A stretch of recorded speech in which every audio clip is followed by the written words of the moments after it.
آل news کے تمام ممبران، بالخصوص چیف ایگزیکٹو سید حفیظ افزاری صاحب، ڈائریکٹر آل نیوز رضوان ریاض صاحب، سب کو سلام۔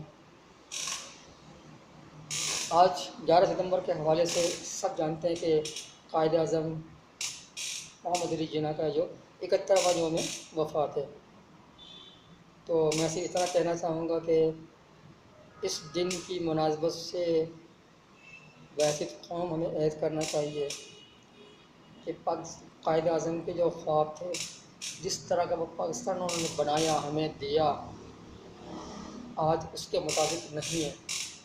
کیوں نہیں ہے؟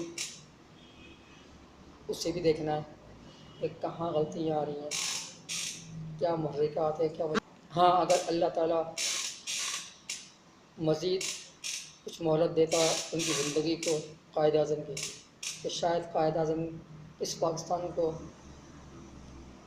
اس سے بہتر کر دیتا جیسا آج ہمارے پاس ہے۔ وہ ایک عظیم لیڈر تھے، اور لازمی بات ہے کہ پوری قوم کو انہوں نے ایک نعرے پہ،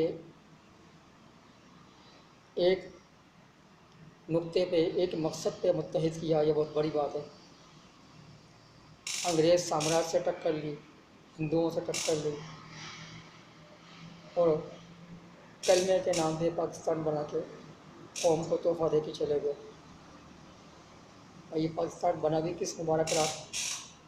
27 رمضان، بہت بابرکت رات۔ تو یہ تو انشاءاللہ پاکستان تو سلامت رہے گا، قائم رہے گا، ہمارا آپ رہے نہ رہے، ہم اس کے لیے کچھ کریں یا نہ کریں، یہ اللہ کی ذمہ داری ہے۔ اللہ نے ابھی اس وطن سے، اس پاکستان سے، اس افواج پاکستان سے بہت بڑے بڑے کام دے رہے ہیں۔ بہرحال اپنا خیال رکھیے گا، بہت سا خیال رکھیے گا، پاکستان کے لیے، اس قوم کے لیے، اس وطن کے لیے جس حد تک ہوتا رہے حب الوطنی کے جذبات رکھیے گا، اور اپنے گرد و پیش پہ نظر رکھیے گا، سازشی عناصر پہ، دشمن عناصر پہ اپنے صفوں میں اتحاد رکھیں۔ پاکستان